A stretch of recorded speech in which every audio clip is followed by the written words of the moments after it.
When removing the old factory rivets, the easiest way to do that is with an air chisel and then with an air punch. Once you chisel off the head of the thing, you can drive the back of it out, and these come off pretty easy and a lot less noise and mess than a grinder. With the rear cab mounts removed, you can focus your attention on the front bed mounts, because the next set of bed mounts in line become your new short bed front bed mounts. So it actually works out. GM had it figured out back then, so the next thing would be to just clean up both sides of the frame. It's very important to make sure that the frame rails are level and supported from both ends using different jacks and jack stands, shims, whatever you need to do to make this thing flat so that it doesn't move and it's easy to weld back together. Now the way that I do this, I make 3 vertical lines 12 inches apart. If the whole thing is about 24 together, then you take the top of the frame and go halfway down and make a horizontal line. Once you do that, your first cut is the center line all the way through. The other 2 cuts will only be halfway, and you'll see how I do that in a second. If you do this correctly and you are properly supported, you won't have a single blade bind or any problem at all getting this cut.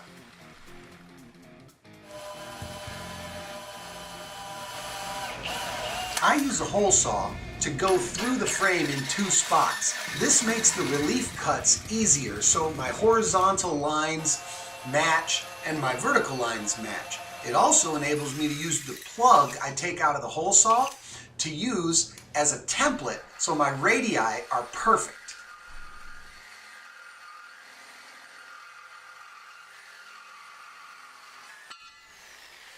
It's important to make sure that you take your time and that you've taken plenty of notes and measurements so that you can relocate your cab mounts once this frame is pulled together.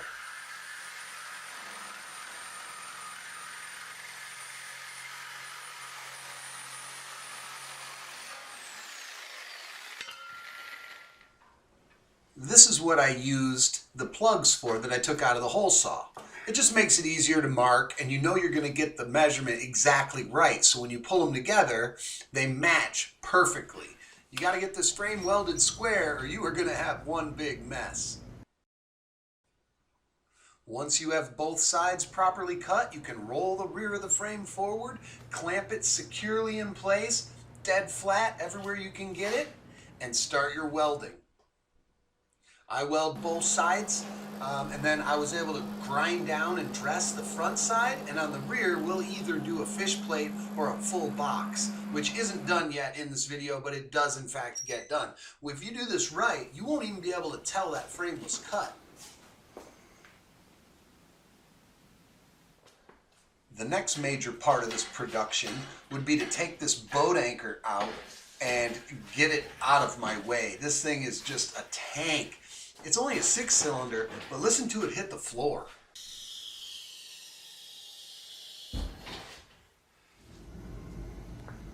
Working into the wee hours of the night, I got the engine and transmission mocked up into position.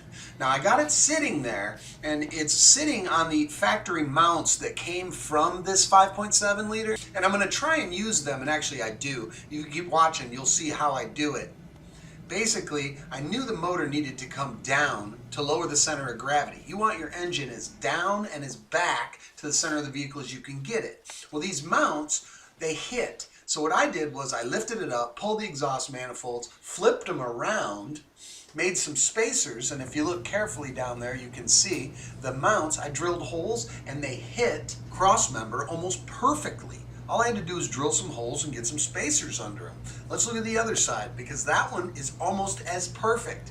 I did take one ear off and drill some holes, and they have different spacers because these mounts are of different length. But they work. You don't need to buy anything. You can use those Pontiac motor mounts to fit right in this frame.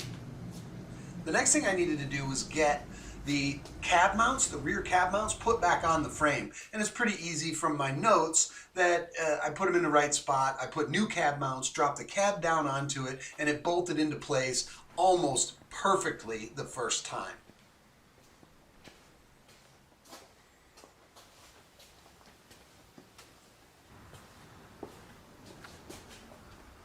Just like that, through the magic of the internet, this frame is now shortened. The cab is back on, it's fully assembled. It is ready to put a fuel system in it and ready to start it.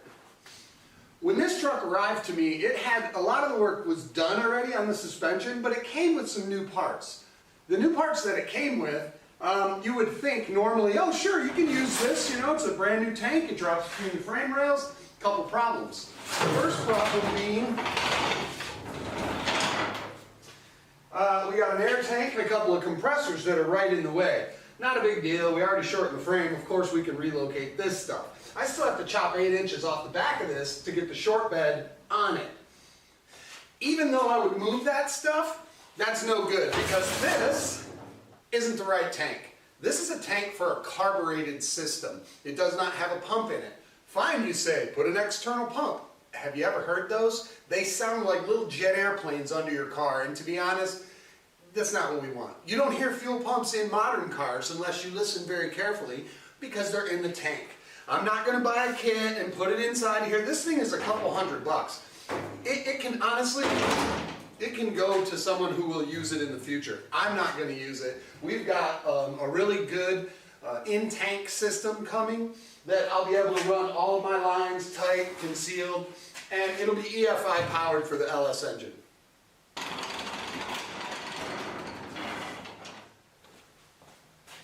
I'm excited to do the test fire of this thing and get a drive shaft on it because then the reality is I can move it around under its own power, and that's a big deal because when it has power now, it'll be real power, not what it had before with that teeny tiny little 6-cylinder. I also need to disassemble this bed. This bed, I'm going to use the ends. We're going to use the lights. We're going to use the floor. We can shorten all the wood and all of the runners, but what I can't use are those sides. So right now we're on the hunt for short bed sides. They do make them reproduction for 60 through 66, which is what this is. The reproduction ones are a little pricey, but at the end of the day, this truck's getting completed. And whether we find a really nice used one with good sides or we do a repop, either way, we're getting this thing completed.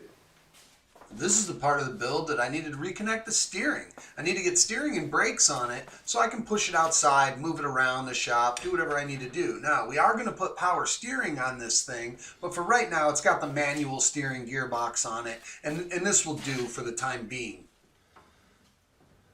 Bolting the brake booster back onto the vehicle was super simple because none of that changed. All of the linkage changed. Now I will remove a clutch pedal that's still inside this cab. I also have to do some reworking of the brake lines because there was a small section of brake line where we cut the frame that was original. Can you believe that? From 1960, nobody ever changed that section of brake line. That's just a testament to how solid this truck is. How many more of those do I gotta do? 1, 2, 3, 4, a lot. Is it nap time yet?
bed disassembly. It was early in the day. As you can see, it's dark now, so that took a while.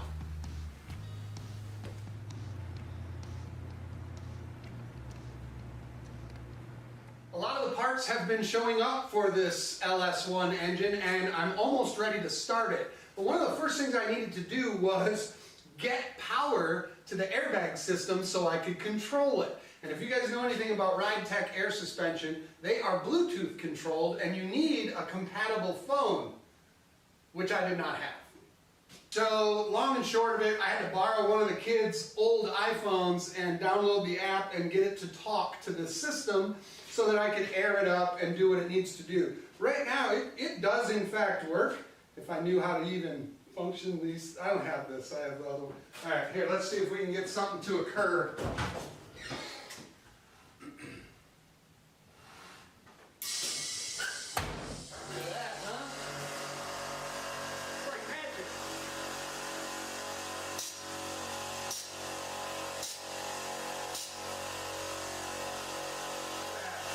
See that from there.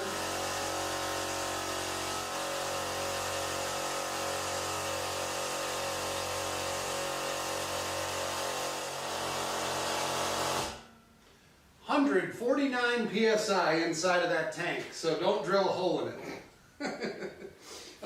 One of the neat things about this system is you can look at each individual corner and see what your shock pressure is, and that's cool, except it alerts me to the fact that this isn't even.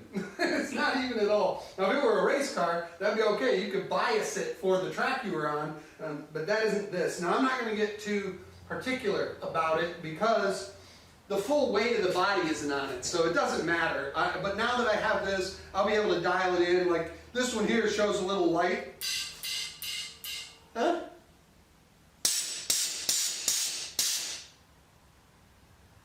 Sure. Close enough. Within a pound or two of each one. But that's how it works, and I don't like Bluetooth stuff because it's a pain in the butt to set up. But once it's running and everything's working, it is pretty magical.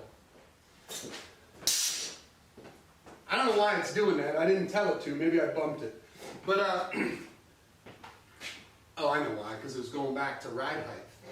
I put air in it. Truck just wants the last word. Your truck wants the last word. It gets the last word, believe me, and it's usually but anyway. That's going to about do it for this episode on the C10 build. Next time you come back and see where we're at with this, it's going to run on the touch of a button. Hopefully the button is the key. And I will be assembling the bed. Hopefully the drive shafts will be done, and we can make this thing move under its own power. So, please remember to like, subscribe, and share everywhere you see fit. Thanks, and I'll see you soon. Man, that's a small looking truck outside, isn't it? So my buddy comes over and he goes, "Hey man, my bed sounds a little funny. Can you take a look at it for me?" Oh my goodness. Yeah, that's a leaf spring, folks. Let's see if there's something we can do with this thing, because it's a good truck otherwise. Yeah, you gotta make sure you're talking while music's being played, because they won't like it after a few seconds.